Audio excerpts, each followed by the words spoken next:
نحمده ونصلي على رسوله الكريم أما بعد فأعوذ بالله من الشيطان الرجيم بسم الله الرحمن الرحيم رب اشرح لي صدري ويسر لي أمري واحلل عقدة من لساني يفقهوا قولي.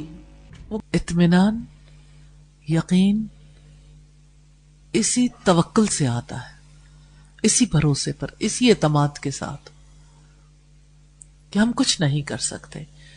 اگر سادہ سے لفظوں میں دیکھیں لا الہ الا اللہ، اس کا مطلب بھی یہی ہے، کوئی الہ نہیں، کسی کی طاقت نہیں، کسی کا اختیار نہیں سوائے اللہ تعالیٰ کے. یہ اسلام ہے. کتنا پیارا دین ہے نا. آپ یہ بات کسی کو سمجھا سکتے ہیں؟ بس آپ سے اللہ تعالیٰ نے یہی مطالبہ کیا، جہاں بیٹھے ہر کسی کو یہی سمجھائے. ایک بیمار ہے، وہ کہتا ہے پتہ نہیں میں ٹھیک کیوں نہیں ہوتا، تو آپ اسے کہتے ہیں انشاءاللہ اللہ تعالیٰ آپ کو ٹھیک کرے گا، لا باس طہور انشاءاللہ، کوئی حرج نہیں، انشاءاللہ اللہ تعالیٰ آپ کو شفا دے گا، پاک کر دے گا. آپ دنیا میں اگر اس بات کو سمجھ گئے نا تو یہی توحید ہے کہ دنیا میں اللہ تعالی کے سوا کوئی چیز اصلی نہیں ہے.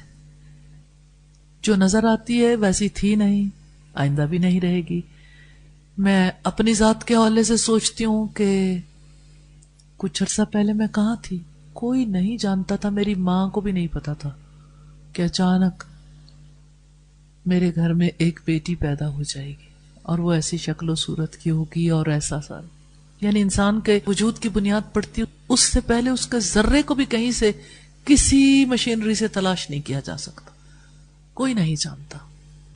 تو وہ جس نے پیدا کیا، جس نے نک سک سے درست کیا، اچھی صورت میں ترکیب دیا، جس نے انسان بنایا، جس نے صلاحیتیں قوتیں دی، جس نے رزق دیا، جس نے ہمیں ساری مخلوقات کے مقابلے میں عزت اور شرف سے نوازا، اسی کا تو حق ہے کہ ہم اس کے آگے ماتھا ٹیک دیں، سر جھکا دیں. اور پھر پتہ ہے کیا ہے، جب ہم سر جھکا دیتے ہیں نا، اس کے آگے جھک جاتے ہیں، تو وہ فرماتا ہے وَاسْجُدْ وَاقْتَرِبْ، سجدہ کرو اور قریب ہو جاؤ، یعنی اپنا قرب بھی عطا کرتا ہے.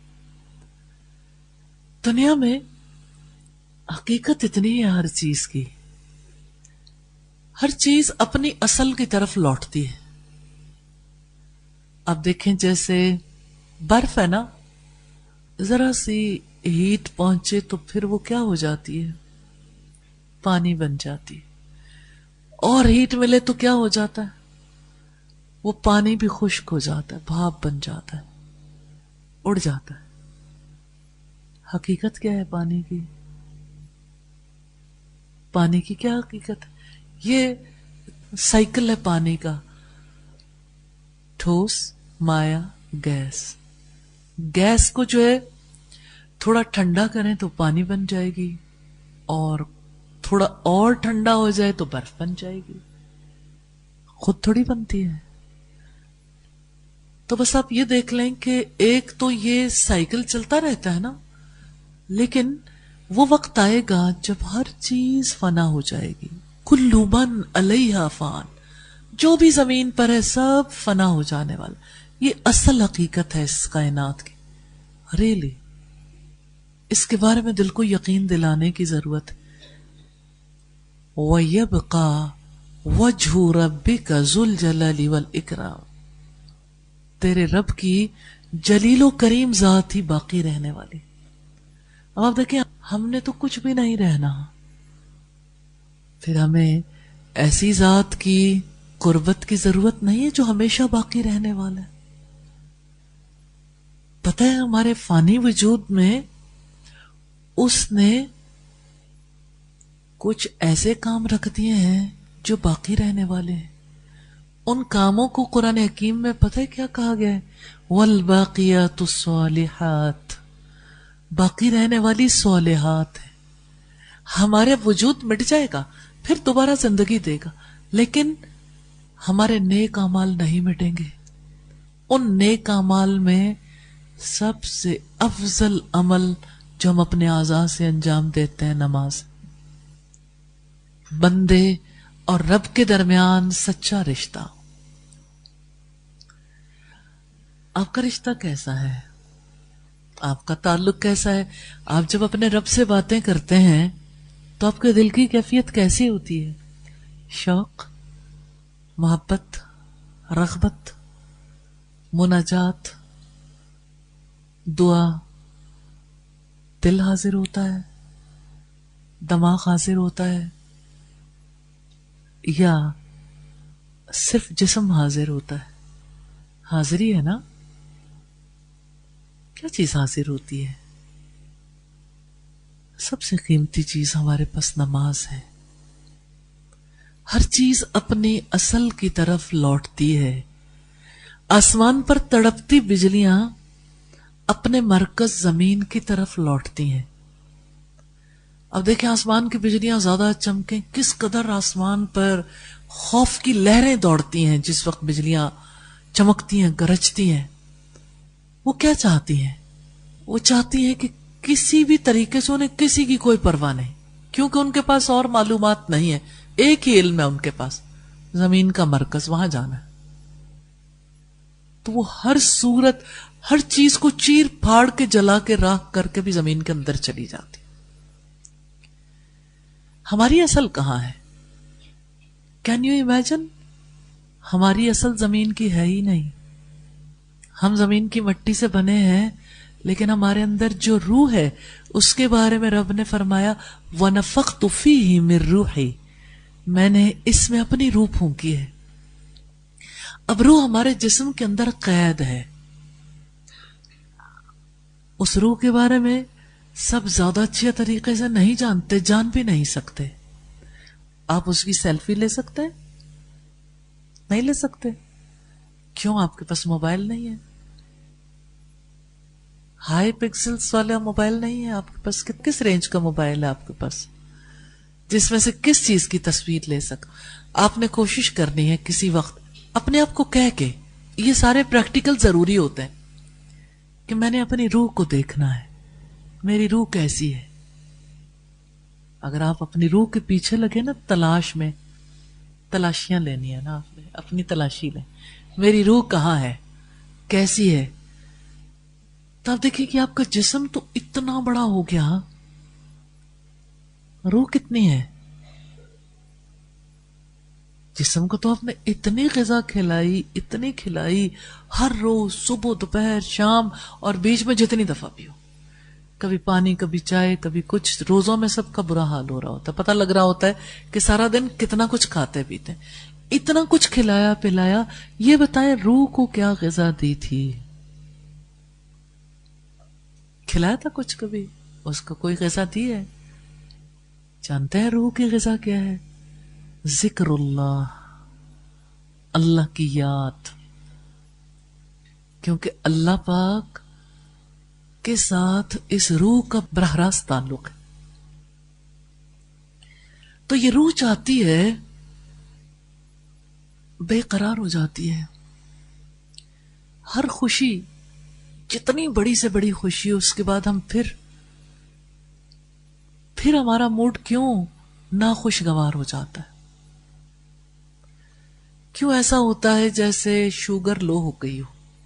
حالانکہ ہماری شوگر ویسے تو ٹھیک ہوتی ہے، لیکن ایسے لگتا ہے کہ جیسے اچھا نہیں فیل کرتے. بہت بڑے کسی خوشی کے ایونٹ کے بعد سارے لوگ تھکے تھکے سے کیوں ہو جاتے ہیں؟ سوچا تو یہ تھا کہ اب کے خوش ہوں گے نا تو کبھی پھر خوشی ختم نہیں ہوگی، لیکن پھر ختم ہو گئی. ہر خوشی ختم ہو جاتی ہے زمین پر. ہر خوشی کے بعد پھر بے قراری ہے. ہر کوئی کہتا ہے بچے بڑے بور ہو گئے ہیں. آپ کبھی بور ہوئے؟ یہ بوریت کیا ہے؟ یہ دراصل اللہ تعالی سے بے تعلقی کا نتیجہ ہے، کیونکہ اندر سے روح کی ڈیمانڈ ہے کہ کوئی ایسی چیز ہو، ایسی بات ہو، رب سے جا جڑیں۔ تو یہ اللہ پاک کی مہربانی ہے کہ اس نے دن میں 5 مرتبہ موقع دیا ہے۔ آپ صبح اٹھتے ہیں، آپ ناشتہ کرتے ہیں نا؟ تو جیسے جسم کو ناشتے کی ضرورت ہوتی ہے، آپ کی روح کو بھی تو ضرورت ہوتی ہے۔ تو پھر جب آپ نماز پڑھتے ہیں تو آپ کو لگتا ہے نا کہ ہاں اطمینان، ایک سیٹسفیکشن سی مل جاتی ہے۔ اسی طرح سے لانگ پیریڈ بیچ میں سے گزرتا ہے اور آپ کو بھوک لگ جاتی ہے، دوپہر کا وقت آتا ہے، تو پھر اس دوپہر کے وقت میں آپ لنچ لیتے ہیں، ورکنگ لنچ لے لیں یا جیسا بھی کوئی لنچ لینا چاہے، اور کچھ نہیں تو کوئی ایسی چیز جس کی وجہ سے وہ جو اندر بھوک کی سی کیفیت ہے نا، نیڈ ہے نا، وہ کیفیت ختم ہو جاتی ہے۔ اسی موقع پر ظہر کی نماز ہے، اور آپ ظہر کی نماز کے بعد پھر فیل کرتے ہیں جیسے کھانے کے بعد کچھ لوگ قیلولہ کرتے ہیں، کچھ نہیں کر پاتے، اور پھر جب عصر کا وقت آتا ہے تو آپ فیل کرتے ہیں نا کہ آپ تھوڑا سا ڈاؤن ہو رہے ہیں، چائے پیتے ہیں، سردیاں ہوں تو ضرور، اور پھر یا کوئی مشروب لیتے ہیں۔ عصر کی نماز قیمتی ترین نماز ہے، اور جب 2 وقت آپس میں ملتے ہیں، یہ وقت ایسا ہوتا ہے نارملی اگر آپ دیکھیں جب لوگ ملاقاتیں کرتے ہیں ایک دوسرے سے، جو گھر سے باہر گئے ہوتے ہیں اس وقت واپس آ رہے ہوتے ہیں، پرندے اپنے گھونسلوں میں جا رہے ہوتے ہیں، ایک دفعہ پھر واقعے کا سا وقت ہے۔ ہمارے گھر پہ مہمان آئے، ہم کسی کے گھر پہ جائیں، ایک دفعہ پھر ایک دوسرے کو انٹرٹین کر رہے ہوتے ہیں، اگرچہ اس وقت کھانے کی ضرورت نہیں ہوتی، لیکن پھر بھی یہ بہت بڑے فاقے کا وقت ہے۔ فاقے سے مراد یہ کہ ایک بے کلی، بے چینی کا وقت ہوتا ہے۔ شاعروں نے شاعری کی شام کی تو اداس شاعری، اور آرٹسٹ جب اس وقت کو پینٹ کرتے ہیں یا ڈرا کرتے ہیں، پینٹ کرتے ہیں، تو یہ وقت اداسی کا ہے۔ ساحل سمندر ہو یا پہاڑی علاقہ ہو، میدان ہو یا دریا ہو، صحرا ہو یا دلدلی علاقے ہوں، شام کا وقت کبھی امید کا وقت نہیں رہا۔ یہ وقت ایسا ہے کہ روح کو پھر ضرورت فیل ہوتی ہے اپنے مالک کے ساتھ تعلق قائم کرنے کی۔ اور آپ دیکھیں جب آپ نماز ادا کرتے ہیں مغرب کی تو آپ کی کیفیت کتنی بدل جاتی ہے۔ آپ اس اندر کی گھٹن اور اندر کی اس کیفیت سے نکل آتے ہیں۔ عشاء ہوتی ہے، ڈنر ٹائم ہے، سونے سے پہلے کافی دیر پہلے آپ کھانا کھاتے ہیں، یہی وقت ہے عشاء کی نماز کا۔ اب دیکھیں جب سے ہم پیدا ہوئے ہم اسی طرح سے اپنے آپ کو کھینچ رہے ہیں، کھانا کھانا کھانا، اور اللہ پاک نے ہمیں نماز دی ہے، تعلق تعلق تعلق، قربت قربت قربت۔ اسی طرح سے زندگی کی مختلف منازل طے کرتے جاتے ہیں، بچپن، لڑکپن، جوانی، ادھیڑ عمری، بڑھاپا، پھر دم واپسی ہے یا درمیان میں۔ تو اس زندگی میں ہر کسی کو اطمینان، خوشی، سکون چاہیے۔ اللہ پاک نے فرمایا الا بذکر اللہ تطمئن القلوب، سن لو اللہ تعالی کی یاد میں دل کا اطمینان ہے۔ اور نماز ذکر کی بہترین صورت ہے، جیسے قرآن کو بھی اللہ پاک نے ذکر کہا، ایسے ہی نماز کو بھی ذکر کہا دوسرے پارے کے آغاز میں۔ تو یہ اللہ تعالی کی یاد کا، اس تعلق کا بہترین ذریعہ ہے، جس کے بارے میں نبی صلی اللہ علیہ وسلم نے فرمایا جعلت قرۃ عینی فی الصلاۃ، جعلت بنا دی گئی، خود سے نہیں ہے، یا اللہ تو ہمارے لیے بھی نماز کو آنکھوں کی ٹھنڈک بنا دے۔ جعلت قرۃ عینی فی الصلاۃ۔ الحمدللہ نبی صلی اللہ علیہ وسلم نے فرمایا کہ قیامت کے دن سب سے پہلے جس کا حساب کتاب ہوگا وہ نماز ہے. آپ نے فرمایا ان اول ما یحاسب به العبد یوم القیامت من عمله الصلاۃ فان صلحت فقد افلح وانجح وان فسدت فقد خاب وخسر. بلا شبہ قیامت والے دن بندے کا اس کے اعمال میں سب سے پہلے جس کا محاسبہ کیا جائے گا وہ نماز ہوگی. اگر درست ہوئی تو وہ کامیاب اور کامران ٹھہرے گا، اور اگر وہ خراب نکلی، صحیح طرح سے بر وقت اور باجماعت سنت کے مطابق پڑھی ہوئی نہ نکلی تو وہ نقصان اٹھانے والا خاسر و خسران بن جائے گا. تو نماز کا اسلام میں بہت بڑا مقام ہے، اسی لیے آپ صلی اللہ علیہ وسلم نے ہمیشہ اس کی خاص حفاظت کی اور سفر و حضر میں نماز قائم کرنے کا حکم دیا. سلامتی کے زمانے اور جنگ میں، خوف اور امن میں، بیماری اور صحت میں ہمیشہ نماز قائم کرنی ہے. ہاں، سفر میں یہ نماز قصر ہو جاتی ہے، کم رہ جاتی ہے. بیماری میں یہ نماز آسان کر دی جاتی ہے. کھڑے ہو کر پڑھ سکتے ہو، ٹھیک ہے بیٹھ جاؤ. نہیں پڑھ سکتے کھڑے ہو کے، بیٹھ کے بھی نہیں پڑھ سکتے، بیماری اس نوعیت کی ہے لیٹا ہوا اٹھ نہیں سکتا، لیٹ کے پڑھ لو، اشاروں سے پڑھ لو. لیکن یہ نہیں ہو سکتا کہ چھوڑ دو، کیونکہ آپ نے نماز چھوڑی تو رب چھوٹ جائے گا، اور رب کو نہیں چھوڑنا. اسی لیے رب العزت نے فرمایا حافظوا علی الصلوات والصلاۃ الوسطی،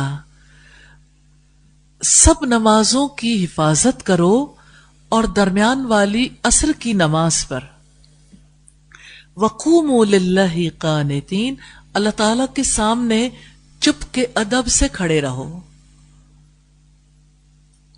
تو نماز ایسی عبادت ہے جس میں کچھ الفاظ ہیں جنہیں ہم اپنی زبان سے بھی ادا کرتے ہیں، اور ہمارے کچھ اعمال ہیں جو اعضاء سے متعلق ہیں. جیسے ہم اللہ اکبر کہہ کے تکبیر تحریمہ کے بعد نماز میں انٹر ہوتے ہیں تو سرنڈر کرنے کا سائن بناتے ہیں.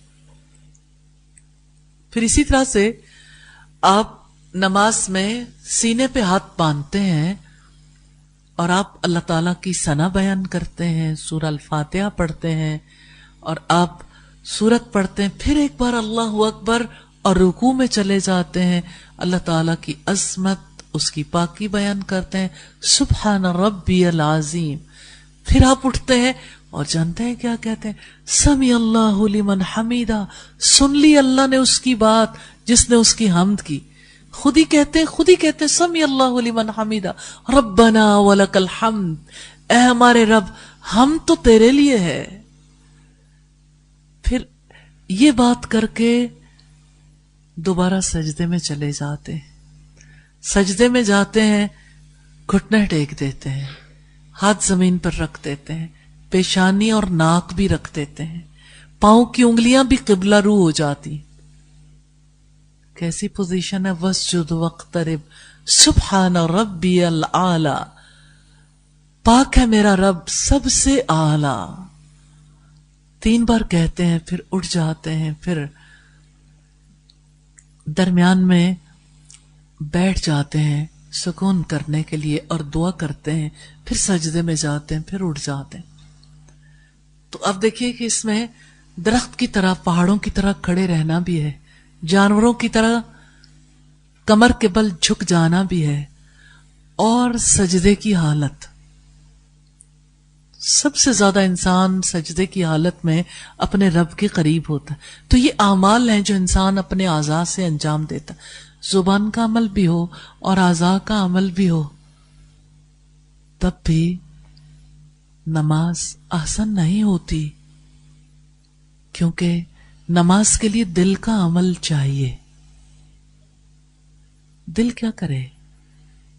حضرت جبریل علیہ السلام نے نبی صلی اللہ علیہ وسلم سے پوچھا تھا مل احسان، احسان کیا ہے، عبادت کا حسن کیا ہے؟ تو آپ صلی اللہ علیہ وسلم نے فرمایا ان تعبد اللہ کأنک تراہ، تم اللہ تعالی کی عبادت ایسے کرو گویا کہ تم اسے دیکھتے ہو. فَإِن لَّمْ تَكُن تَرَاهُ فَإِنَّهُ يَرَاكَ، پھر اگر تم اسے نہیں دیکھتے وہ تو تمہیں دیکھتا ہے. دو باتیں ہیں، دل کی باتیں. دل سے، دل کی آنکھوں سے رب کو دیکھ لو، کأنک تراہ، گویا کہ تم اسے دیکھتے ہو. تو انسان ان آنکھوں سے تو نہیں دیکھ سکتا، یہ آنکھ تو سجدے کی جگہ پہ رہے گی. دل سے امیجن کرو کہ آپ اللہ تعالیٰ کے سامنے ہو، اللہ تعالیٰ آپ کے سامنے ہے. اگر دل یہ کام نہیں کر سکتا تو کم از کم اتنا ہی کر لو کہ یہ سوچو کہ اللہ تعالیٰ مجھے دیکھ رہا ہے. یہ اعمال ہیں جن کے ساتھ نماز انجام پاتی ہے. انہی اعمال کے ساتھ انسان کے دل کے اندر خشوع و خضوع آتا ہے، اعضاء سے بھی ظاہر ہوتا ہے. اور ایسے ہی اعمال پر اللہ تعالیٰ کی جانب سے اجر و ثواب کا وعدہ ہے. اور جانتے ہیں اس کا اجر کیا ہے؟ ایسی نعمتیں جو کسی آنکھ نے دیکھی نہیں، جن کو کسی کان نے سنا نہیں، جن کا کسی دماغ، کسی دل نے سوچا نہیں ہے. ایسی نعمتوں کا وعدہ ہے. نماز کے ساتھ اللہ تعالیٰ گناہوں کو مٹا دیتا ہے. پھر کون لوگ ہیں جو یہ سوچتے ہیں کہ ہمارے گناہ اتنے زیادہ ہیں؟ ہاں، دو نمازوں کے درمیان جتنی غلطیاں خطائیں غلطی سے ہو جائیں اللہ تعالیٰ ان کو مٹا دیتا ہے. سیدنا ابو ہریرہ رضی اللہ تعالیٰ عنہ بیان کرتے ہیں، میں نے رسول اللہ صلی اللہ علیہ وسلم کو فرماتے ہوئے سنا. صحابہ کرام کو مخاطب کر کے پوچھا، اے میرے صحابہ، اگر تم میں سے کسی آدمی کے دروازے پر نہر بہ رہی ہو اور وہ اس میں روزانہ 5 مرتبہ نہائے، تمہارا کیا خیال ہے کہ اس کی میل کچیل میں سے کوئی چیز باقی رہ جائے گی؟ صحابہ کرام جواباً کہنے لگے، نہیں اللہ کے رسول، اس کے میل کچیل میں سے کچھ بھی باقی نہیں رہے گا. آپ نے فرمایا، یہی مثال 5 نمازوں کی ہے، ان کے ساتھ اللہ تعالی گناہوں کو مٹا دیتے ہیں، پاک ہو جاتا ہے انسان. نماز حرام کام، فحش اور ایسے کام جو اللہ تعالیٰ کو ناپسندیدہ ہے ان کاموں سے روکتی ہے. رب العزت نے فرمایا، ان الصلاۃ تنہا عن الفحشاء والمنکر، یقیناً نماز برائی اور بے حیائی سے روکتی ہے. نماز نفسیاتی امراض کا علاج بھی ہے. انسان کا نفس باہر کے حالات سے اثر قبول کرتا ہے، پھر اندر باہر دونوں طرف سے ہی سٹریسڈ ہو جاتا ہے. باہر سے ہلکی سی بات سے بھی اندر کا سٹریس بڑھ جاتا ہے، پٹھے کھچ جاتے ہیں انسان کے، اور انسان جو ہے ایک بے قراری کی کیفیت میں چلا جاتا ہے. آپ نماز کے عمل کو دیکھیے، آپ جب کھڑے ہوتے ہیں پھر رکوع میں جاتے ہیں، یہ نماز جو ہے آپ کو کتنا زیادہ آپ کے جسم کو بھی فائدہ دیتی ہے. پھر جس وقت آپ سجدے میں جاتے ہیں، جتنی گیجٹس آپ استعمال کرتے ہیں نا، جتنا زیادہ نیٹ کا یوزیج ہے، جتنی ریز ٹرانسفر ہو رہی ہیں نا، مختلف ویوز جو انسان کے اندر گھس رہی ہیں، کبھی آپ ان کو آنکھوں سے دیکھ لیں تو آپ خوف زدہ ہو جائیں کہ آپ کے جسم کے اندر کیا کچھ انٹر ہوتا. ایک سجدہ، وہ ایک سجدہ جسے تو گراں سمجھتا ہے، ایک سجدہ، ایک بار انسان زمین پر سر رکھتا ہے اور وہ سارا کچھ، کیونکہ اس کا مرکز زمین ہے، وہ زمین کے اندر چلا جاتا ہے پریکٹیکلی، اور انسان اپنے رب کے قریب ہو جاتا ہے. اس کی وجہ سے بہت زیادہ بیماریاں بھی بڑھ رہی ہیں نا، جتنا کچھ ہم اپنے ارد گرد سے ویوز اور ریز کی صورت میں ابزارب کر رہے ہیں، تو بہت ساری بیماریوں کا علاج ہے. پھر یوٹرس کی ڈیزیزز ہیں، پھر اسی طرح سے جیسے وضو کرتے ہیں بلڈ پریشر کا مرض جو ہے اس سے کنٹرول ہوتا ہے، اور خاص طور پر جب سر کا مسح کرتے ہیں سر سکون میں آتا ہے، کانوں کا مسح کریں کان سکون میں، اور کلی سے ناک میں پانی ڈالنے سے اور چہرہ اور بازو اور پاؤں دھونے سے ایسا لگتا ہے انسان پوری طرح سے ڈرائی کلین ہو گیا کافی حد تک. یعنی ہر چیز تو ڈرائی نہیں ہوتی، مسا ڈرائی ہوتا ہے، لیکن باقی اعضاء کے دھلنے سے انسان سکون میں آ جاتا ہے. الحمدللہ. رب العزت نے اسی وجہ سے فرمایا وَاسْتَعِينُوا بِالصَّبْرِ وَالصَّلَاةِ، صبر اور نماز سے مدد مانگو. وَإِنَّهَا لَكَبِيرَةٌ إِلَّا عَلَى الْخَاشِعِينَ، بے شک نماز بوجھل ہے مگر ان لوگوں پر نہیں جو اللہ تعالی سے ڈرتے ہیں. سیدنا حذیفہ بیان کرتے ہیں کہ رسول اللہ پر جب کوئی معاملہ بوجھل ہو جاتا، یعنی آپ ارد گرد کے ماحول کی وجہ سے پریشان ہو جاتے، سٹریسڈ ہو جاتے، تو آپ نماز ادا کرتے تھے. نماز، اسی لیے آپ نے فرمایا جُعِلَتْ قُرَّةُ عَيْنِي فِي الصَّلَاةِ، نماز کو میری آنکھوں کی ٹھنڈک بنا دیا گیا. عبداللہ بن محمد بن الحنفیہ کسی انصاری کے بارے میں بتاتے ہیں کہ میں نے رسول اللہ کو بلال رضی اللہ تعالی عنہ سے سنا کہ آپ نے فرمایا بلال چلو اٹھو، نماز کی تیاری کرو اور ہمیں نماز کے ذریعے سے راحت پہنچاؤ. ارحنا یا بلال، اردو میں کتنا مشکل ہے اس مفہوم کو ادا کرنا. کیا بلال نماز کے ذریعے سے ہمیں راحت پہنچاؤ.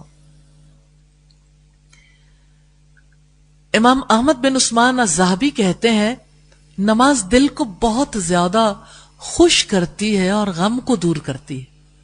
یہ سچی بات ہے، نماز غم کو دور کرتی ہے اور دل کو خوش کرتی ہے، غصے کی آگ کو ٹھنڈا کرتی ہے. یہ مخلوق کے لیے تواضع اور حق سے محبت کرنے کا فائدہ دیتی ہے، دل کو نرم، درگزر کو پسندیدہ اور انتقام کی قباحت کو ناپسندیدہ بناتی ہے. نماز میں دنیا اور آخرت دونوں جہانوں کی خیر ہے کہ جو اللہ باری تعالی اور خالق کائنات کی تجلیات والی قوت کو اتارنے والی ہے. نماز کی ادائیگی پر جسمانی بیماریوں اور کمزوریوں سے یہ مدافعت کرتی ہے. دنیا و آخرت کی بھلائی نماز کے لیے رذیل قسم کے روحانی اخلاق کو کھول دیتی ہے اور نماز کی ادائیگی و تکمیل کے لیے سستی دور ہو جاتی ہے. اسی طرح سے حافظ ابن قیم کہتے ہیں نماز دل کو خوش رکھنے، اسے قوت پہنچانے، اسے فراخ کرنے، لذت اور سرور پہنچانے میں بہت عظیم الشان ہے. اس میں قلب و روح کا اللہ رب العالمین کے ساتھ وصال ہوتا ہے، اللہ کے ذکر سے فائدہ ملتا ہے، اس کا قرب حاصل ہوتا ہے، اس سے مناجات کے ساتھ آدمی کو لذت ملتی ہے. اللہ تعالیٰ کے سامنے کھڑا ہونا، اس کی عبادت میں سارے جسم کے تمام اعضاء کا استعمال اور ہر جسمانی عضو کو اس استعمال میں سے ایک حصہ ملنا نصیب ہوتا ہے. مخلوق سے تعلق اور میل ملاقات سے فراغت ملتی ہے. اس سے آدمی کے دل و دماغ اور بدنی اعضاء اپنے پیدا کرنے والے خالق مالک رب کریم کی طرف کھچے چلے آتے ہیں. نماز کی حالت میں آدمی کو اپنے دشمن سے راحت ملتی ہے، یعنی ابلیس سے. بڑی بڑی پرتاثیر دوائیاں اور خوش ذائقہ کھانے جس طرح صرف صحت مند دلوں کو ہی نفع پہنچاتے ہیں، اسی طرح سے نماز کے فائدے بھی اسے ہی حاصل ہوتے ہیں جس کا دل صحت مند ہو. بیمار دل تو بیمار جسموں کی طرح ہوتے ہیں جنہیں بڑی خوش ذائقہ اور طاقتور غذائیں بھی کچھ فائدہ نہیں دیتی. پھر وہ کہتے ہیں نماز دنیا اور آخرت کی مصلحتیں حاصل کرنے اور دونوں کے مفاسد کو روکنے میں آدمی کی سب سے بڑی مددگار ہوتی ہے.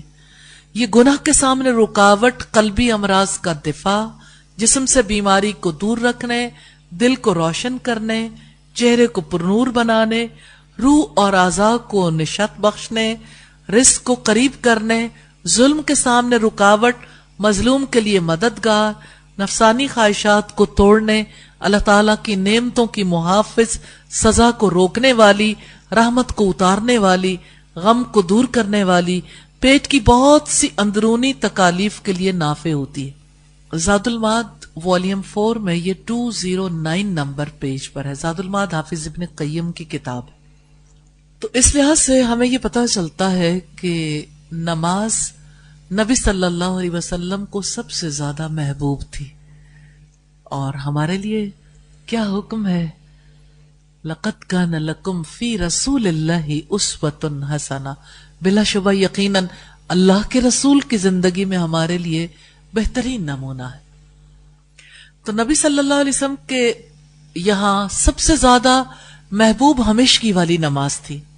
سیدہ عائشہ بیان کرتی ہیں نبی صلی اللہ علیہ وسلم اس نماز کو سب سے زیادہ پسند فرماتے جس پر ہمیشگی کی جائے، خواہ کم ہی کیوں نہ ہو۔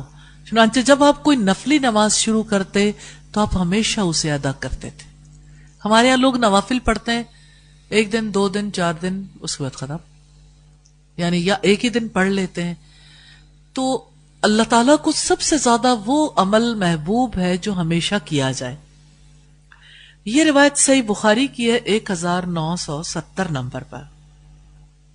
ایک اور روایت میں ہے کان عملہ دیما، آپ کے ہر عمل میں ہمیشگی ہوتی تھی، یعنی آپ بہت زیادہ ڈسپلنڈ تھے اور بہت مستقل مزاجی کے ساتھ اپنی زندگی گزارتے تھے۔ الحمدللہ رب العالمین، اللہ تعالی ہمیں بھی توفیق عطا فرمائے۔ تو جو نفلی نماز آپ شروع کریں، چاشتی نماز یا تہجد کی یا اسی طرح سے دیگر نمازیں، تو پھر اس نماز کو ہمیشہ جاری رکھیے۔ اللہ تعالی ہم سب کو توفیق عطا فرمائے۔ کسی عورت کے متعلق نبی صلی اللہ علیہ وسلم کو یہ خبر دی گئی تھی کہ وہ رات بھر سوتی نہیں، پوری رات قیام کرتی ہے، ساری رات نماز پڑھتی ہے۔ تو آپ نے فرمایا مَا علیکم ما تطیقون من الاعمال، بس تمہیں صرف اتنا ہی عمل کرنا چاہیے جس کی تم میں طاقت ہو۔ فإن اللہ لا یمل حتی تملوا، کیونکہ اللہ تعالیٰ تو ثواب دیتے نہیں تھکتا، تم عمل کرتے تھک جاتے ہو۔ اتنا عمل کر لو جو ہمیشہ جاری رکھ سکتے ہو۔ اور نبی صلی اللہ علیہ وسلم نے فرمایا احب الاعمال الی اللہ، اللہ تعالیٰ کے نزدیک سب سے زیادہ محبوب عمل وہ ہے ادومھا وان قل، جس پر ہمیشگی اختیار کیجئے اگرچہ تھوڑا سا ہو، یعنی قلیل عمل ہو لیکن مستقل مزاجی کے ساتھ کیا جائے۔ ایک حدیث قدسی ہے، نبی صلی اللہ علیہ وسلم نے فرمایا، اللہ تعالیٰ کا ارشاد ہے ما زال عبدی یتقرب الی بالنوافل، میرا بندہ برابر نفل عبادات کے ذریعے سے میرا قرب تلاش کرتا رہتا ہے، حتی احببتہ، یہاں تک کہ میں اسے اپنے قریب کر لیتا ہوں، اسے اپنا محبوب بنا لیتا ہوں۔ فَكُنْتُ سَمْعُهُ الَّذِي يَسْمَعُ بِهِ، میں اس کا کان بن جاتا ہوں جن سے وہ سنتا ہے۔ وَبَصَرُهُ الَّذِي يُبْصِرُ بِهِ، اور اس کی آنکھیں بن جاتا ہوں جن سے وہ دیکھتا ہے، اور اس کے ہاتھ بن جاتا ہوں جن سے وہ پکڑتا ہے، اور اس کے پاؤں بن جاتا ہوں جن سے وہ چلتا ہے۔ اگر وہ مجھ سے کوئی سوال کرتا ہے میں اسے عطا کرتا ہوں، مانگے تو صحیح۔ وہ رب دینے کے لیے اپنا دامن وسیع رکھتا ہے، اور اگر وہ مجھ سے پناہ مانگے میں اسے پناہ دیتا ہوں، اور میں جو کام کرنا چاہتا ہوں اس میں مجھے اتنا تردد نہیں ہوتا جتنا کہ مجھے اپنے مومن بندے کی جان نکالنے میں ہوتا ہے۔ وہ تو موت کو جسمانی تکلیف کی وجہ سے پسند نہیں کرتا، اور مجھے اسے تکلیف دینا برا لگتا ہے۔ سبحان اللہ، کتنی پیاری حدیث ہے۔ اللہ تعالی کی محبت جسے چاہیے اسے نوافل ادا کرنے چاہیے۔ ما یزال عبدی یتقرب الی بالنوافل، میرا بندہ برابر نفل عبادات کے ذریعے سے کوشش کرتا ہے کہ میرے قریب ہو جائے، پھر اللہ تعالیٰ قریب کر لیتے ہیں۔ اور مجھے رسول اللہ صلی اللہ علیہ وسلم کے یہ الفاظ بہت پیارے لگتے ہیں، حتی احببتہ، یہاں تک کہ میں اسے اپنے قریب کر لیتا ہوں، اپنا محبوب بنا لیتا ہوں، میں اس سے محبت کرتا ہوں، پھر میں اس کے کان بن جاتا ہوں۔ اللہ تعالیٰ جو چاہتے ہیں بندہ بھی وہی سنتا ہے، بندے کی مرضی اللہ رب العزت کی مرضی میں ضم ہو جاتی۔ سبحان اللہ۔ اللہ تعالیٰ ہمیں نوافل پر ہمیشگی نصیب فرمائے۔ نبی صلی اللہ علیہ وسلم نفل نماز کو چھوڑ دینے کو بہت برا خیال کرتے تھے۔ اگر کوئی پہلے باقاعدگی سے پڑھ رہا ہوتا تو اس پر ہمیشگی کو پسند کرتے۔ آپ نے سیدنا عبداللہ ابن عمرو ابن عاص سے فرمایا، یا عبداللہ لا تکن مثل فلان کان یقوم من اللیل فترک قیام اللیل۔ عبداللہ فلاں شخص کی طرح نہ ہو جانا کہ وہ رات کو اٹھا کرتا تھا اور تہجد کی نماز پڑھتا تھا لیکن اس نے بعد میں قیام اللیل کو چھوڑ دیا۔ ایسا نہ کرنا، یعنی ہمیشگی اختیار کرو، اگرچہ کم کرو۔ نبی صلی اللہ علیہ وسلم نماز کو جلد ادا کرنا پسند کرتے تھے۔ سیدنا انس بن مالک بیان کرتے ہیں کہ نبی صلی اللہ علیہ وسلم پسند کرتے تھے جہاں بھی نماز کا وقت آ جائے اسے فوراً ادا کر لیں۔ اللہ تعالیٰ نے نبی صلی اللہ علیہ وسلم کو 5 انعامات عطا فرمائے جو کسی نبی کو نہیں دیے۔ اس میں سے ایک یہ بھی ہے کہ پوری زمین کو آپ کے لیے مسجد بنا دیا گیا۔ الحمدللہ۔ آپ صلی اللہ علیہ وسلم کی کئی احادیث سے ہمیں اس بارے میں پتا چلتا ہے۔ پھر نبی صلی اللہ علیہ وسلم سنت گھر میں ادا کرنا پسند کرتے تھے۔ باجماعت نماز ادا کرنے والوں کے لیے بہت بہترین طریقہ کچھ نماز گھر میں، بچوں کے لیے بھی نمونہ، گھر والے بھی شامل ہو جائیں، اور پھر باقی نماز مسجد میں۔ نبی صلی اللہ علیہ وسلم سے پوچھا کہ اللہ کے رسول بتائیے دونوں میں سے کون سی افضل ہے، میرے گھر میری نماز یا مسجد میں؟ فرمایا الا تری الی بیتی، کیا تم میرا گھر نہیں دیکھتے؟ مسجد نبوی سے کتنا قریب ہے، آپ کے گھر کا ایک دروازہ مسجد میں کھلتا تھا۔ تو میرے نزدیک یہ بات زیادہ پسندیدہ ہے کہ میں نفل اور سنت اپنے گھر میں ادا کروں۔ نوافل آپ گھر میں ادا کرتے تھے اس بات سے کہ میں مسجد میں پڑھوں، سوائے اس کے کہ وہ فرض نماز، فرض مسجد میں اور نوافل اور سنتیں گھر میں۔ سیدنا زید بن ثابت بیان کرتے ہیں کہ نبی صلی اللہ علیہ وسلم نے فرمایا فَصَلُّوا أَيُّهَا النَّاسُ فِي بُيُوتِكُمْ، لوگوں تم اپنے گھروں میں نماز پڑھو، کیونکہ بہتر نماز آدمی کی وہی ہے جو اس کے گھر میں ہو، مگر فرض نماز مسجد میں پڑھنا لازم ہے۔ پھر آپ نے ایک بار فرمایا اجعلوا من صلاتکم فی بیوتکم ولا تتخذوها قبورا، اپنی بعض نمازوں کو گھر میں پڑھنے کا اہتمام کرو، اپنے گھروں کو قبرستان نہ بنا لو۔ یعنی جس گھر میں نماز نہیں ہوتی وہ تو قبرستان کی طرح ہے۔ تو آپ صلی اللہ علیہ وسلم یوں ترغیب دلاتے تھے۔ نبی صلی اللہ علیہ وسلم کے نزدیک 2 رکعت نماز دنیا جہان سے زیادہ محبوب ہوتی تھی۔ ام المومنین سیدہ عائشہ رضی اللہ تعالی عنہا بیان کرتی ہیں کہ نبی کریم نے فجر کی 2 رکعتوں کے بارے میں فرمایا لہما احب الی من الدنیا جميعا، کہ مجھے بالضرور یہ دونوں ساری دنیا سے زیادہ پیاری ہیں۔ فجر کی 2 رکعتیں، اور دوسری روایت میں آپ نے فرمایا فجر کی 2 رکعت ساری دنیا اور جو کچھ اس کے اندر ہے ان سب سے زیادہ بہتر ہے۔ فجر کی سنت 2 رکعت یہ وہ ہیں جو نماز فجر کی اذان اور اقامت کے درمیان پڑھی جاتی ہیں۔ سیدہ عائشہ بیان کرتی کان یصلی رکعتین بین النداء والاقامہ والاقامت من صلاۃ الصبح، نبی کریم نماز صبح کی اذان اور تکبیر کے درمیان 2 رکعتیں باقاعدگی سے بلا ناغہ پڑھا کرتے تھے، اور آپ ان رکعتوں کو ہلکا پڑھا کرتے تھے، یعنی ان میں سورہ الکافرون اور سورہ الاخلاص جیسی صورتیں پڑھا کرتے تھے۔ آپ صلی اللہ علیہ وسلم ان 2 رکعتوں کو کبھی قضا نہیں کرتے تھے، اور ظہر کی فرض نماز سے قبل 4 رکعات پر ہمیشگی کو نبی صلی اللہ علیہ وسلم پسند فرماتے تھے۔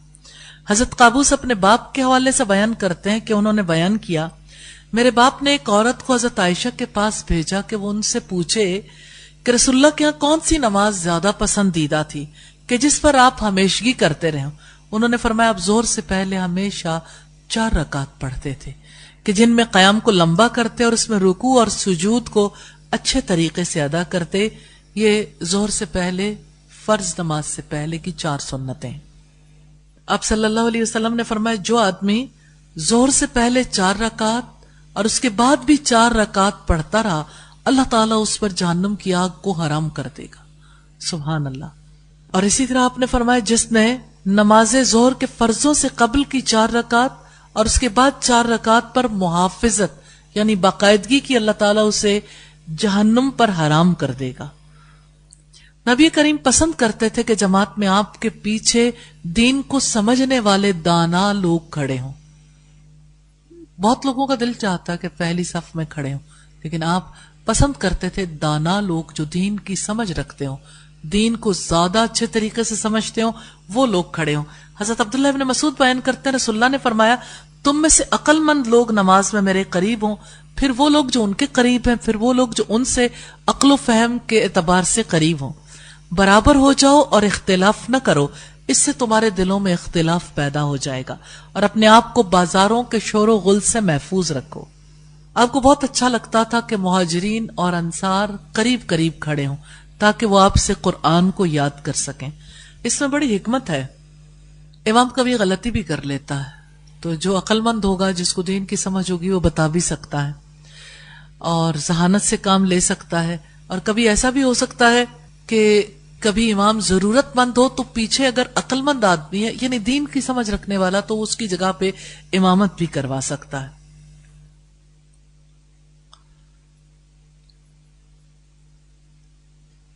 اسی طرح سے آپ صلی اللہ علیہ وسلم نے فرمایا، ابو برزہ اسلمی بیان کرتے ہیں کہ نبی کریم نماز عشاء کو جسے تم عتمہ کہتے ہو، رات کا پچھلا پہر کہتے ہو، دیر سے پڑھنا پسند فرماتے تھے اور اس سے پہلے سونے اور اس نماز عشاء کی ادائیگی کے بعد گفتگو کرنے کو ناپسند کرتے تھے. یعنی آخری عمل آپ کا نماز ہوتا تھا.